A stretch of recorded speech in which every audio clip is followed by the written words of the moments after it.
Bray, let's talk some Lions, some Detroit Lions news today. Terrion Arnold did sign his contract today. He threw out the first pitch at the Tigers game. Way faster than me. Earlier, too. I did not see the pitch, but he tweeted out that picture that he signed his contract today, officially a member of your Detroit Lions. Now, these contract situations are a lot less, I guess, tumultuous with these rookies because they're all slotted now. It's not like a big deal. You expect there to be no major holdouts anymore. Unlike, growing up, I mean, Barry Sanders, Chris Spielman, Lovis Brown, as a rookie. I mean, all these different holdouts. I think prior to 2006 or prior to 2008, it was maybe or something around there.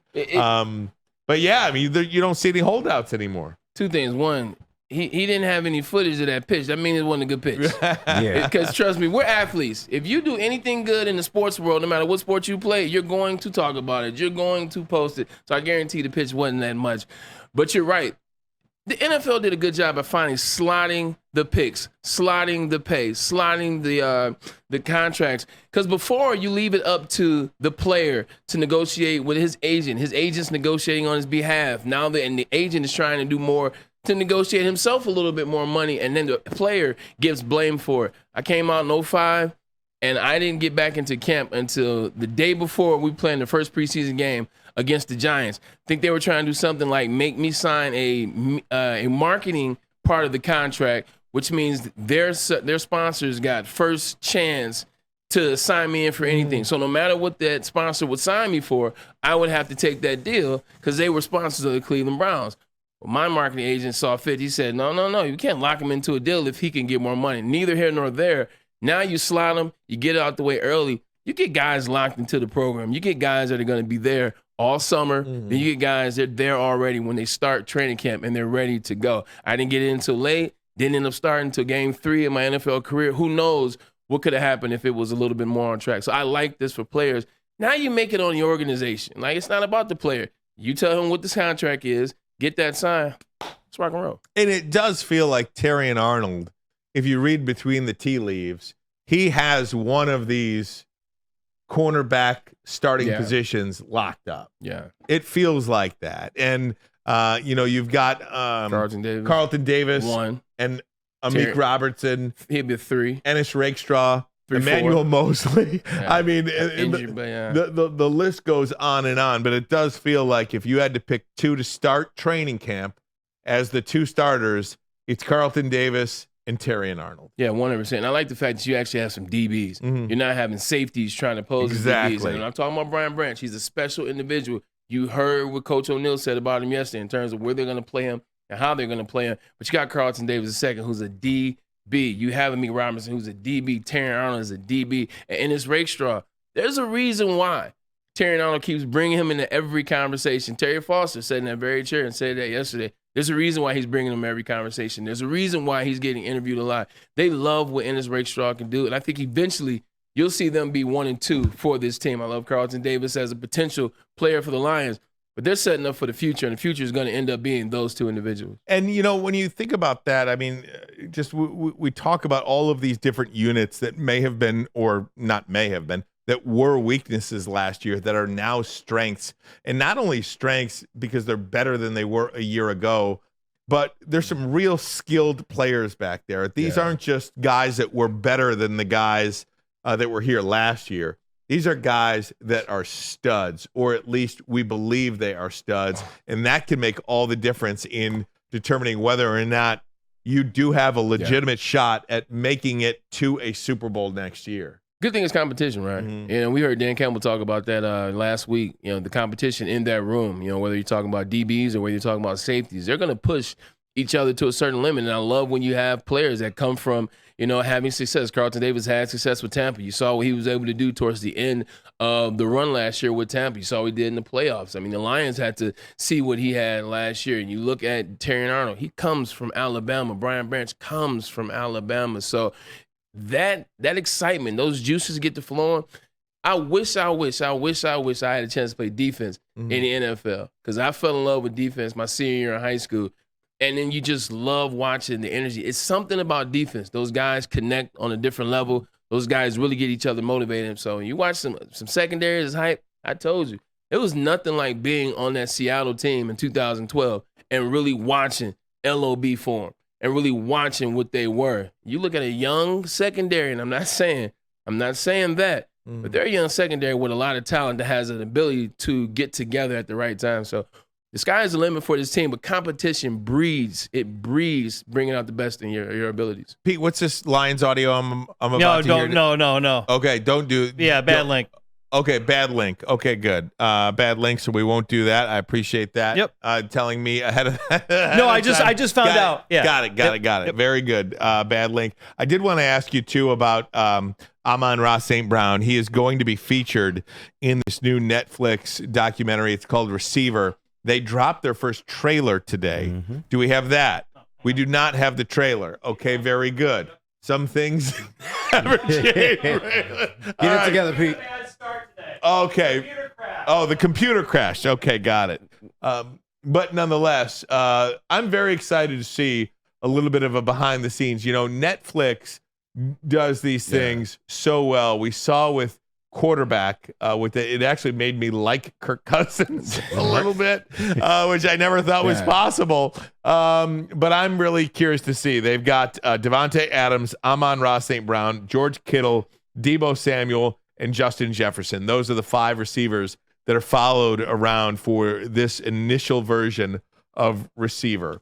Yeah, I'm excited too. We got some stuff about Kirk Cousins today too. It's funny you said that.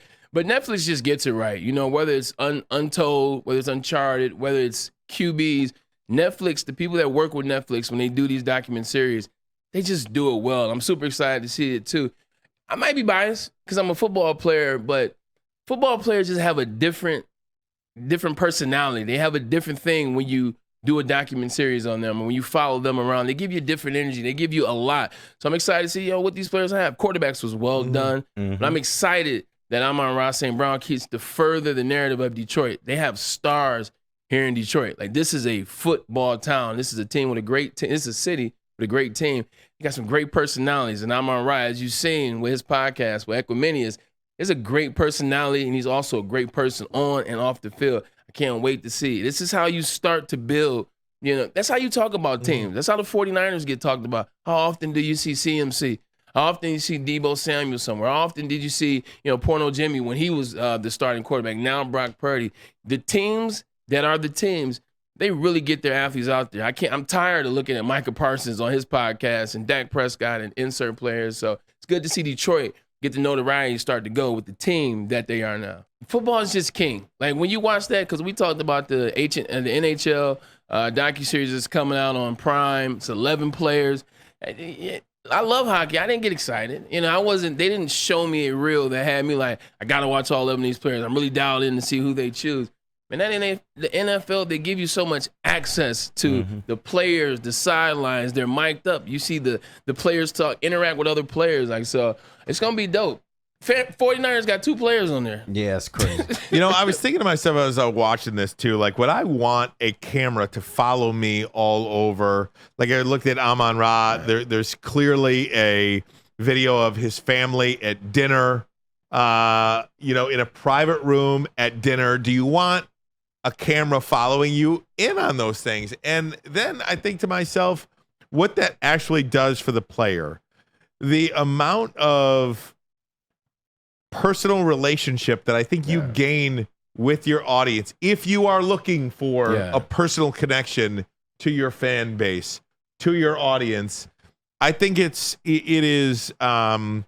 think it's a no-lose situation. Yes, you won't have you won't have the privacy for a period of time, but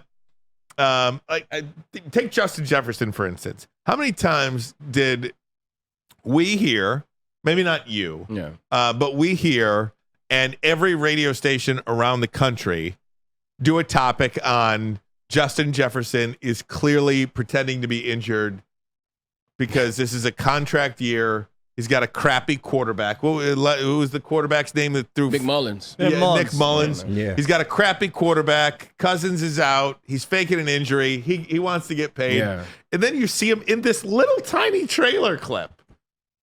And he's pissed he's not playing, and he's doing everything he can. So, without the benefit of seeing that video and you letting the player tell their own story in their own words, you know, you get to write the narrative about you when you do a story, when you do a show like this. Yeah, 100%. You're absolutely right. I think these more individual things that they've been doing for players is now more of an individual type world in the NFL. It's up to you to put what you want out there. Ryan Ermanni, I did something like similar like this in Cleveland. We did our own TV show, but it's more so whatever you want to put out there, they'll let you put out there. The things that you say, hey, no, I don't want you to record this. Hey, no, not this. Hey, not that. It may make you a boring topic. It may make you one of the more boring individual athletes on this show, but it's what you have to do. So if you want to promote yourself, Amon-Ra St. Brown is out here. He's out here in his podcast. He's out in the community. He's dying this here blue. He's raising causes. He's raising money. He's not holding his tongue on certain things, if you will. He's trying to put himself out here, but he's backing it up on the football field as well. So, like you said, it's what you want to get, what you want to put out there. That's what you'll get in return. And again, just to answer a couple of questions in the chat, Raiders locker room. This is from Mitten Made. Raiders locker room looks dope. That's for sure. That is for sure. And Cody says this was filmed 2 years ago or last season. It was filmed last season, and a lot of media members who follow the Detroit Lions obviously saw the extra cameras that were around last year. We all speculated that it was Netflix because we knew they were doing the receiver series. So you see those extra cameras, they're the Netflix cameras, and you talk about Amon-Ra St. Brown and receiver. Yeah, absolutely. And I love the Netflix presentation of these type of things because it's more of a personal look. It's not so much of a production as it is like a live look into these players' lives, because for so long, Hard Knocks was the only real thing that gave you behind the scenes access to things. And then that became so watered down. Yes, thank you. So generic and watered down. But to your point, the players get to control their narrative a little bit more with things of this nature. And Braylon, I know you were on Hard Knocks and things of that nature back in the day, but how would you have liked to been on a show like this, receiver? 14 years ago, man. I'm getting old, right? That's how long Hard Knocks was. I'm telling you, man. This individuality and being able to get myself out there, get my brand out there, my family, who I was behind closed doors. It's one thing when people read about something in the article that you did. It's another thing when you're out here and you can see the video, you can see the charity work, you can see the fun, see the personality. I'm at the tail end of that team era where everything was about the team. The pre-social media era. 100%. And the NFL is going to pick 5 guys they're going to follow. And it was always the same guys. All right, you got Tom. All right, you got Aaron at a certain point. It was like Peyton. It's like LaDainian Tomlinson. It's Troy Polamalu. Cut the deck. Like every year they're going to have their 5 and kind of come up along that. And anything you do individually, a lot of times it's perceived that way. Wait, this is a team game. He should be talking about the team. He should be doing things with the team. So to see these guys spread their wings, look, we're a team. But I'm an individual on a team, which means I have different views. I like different things. I like my passion may be a little greater. You see certain things. So glad you can see who the heck people are. Even a guy like Jamal Williams. We may not agree with his Pokemon stuff or what he is, but he's allowed to have that individuality. He's allowed to be a Pokemon lover and a Pokemon tournament guy because the NFL has accepted that and they've embraced guys promoting themselves. Micah Parsons. Yep. You could have never had a podcast and talk about the team that you currently play on when I was playing. It would not have gone well in the locker room. But now everybody's doing it.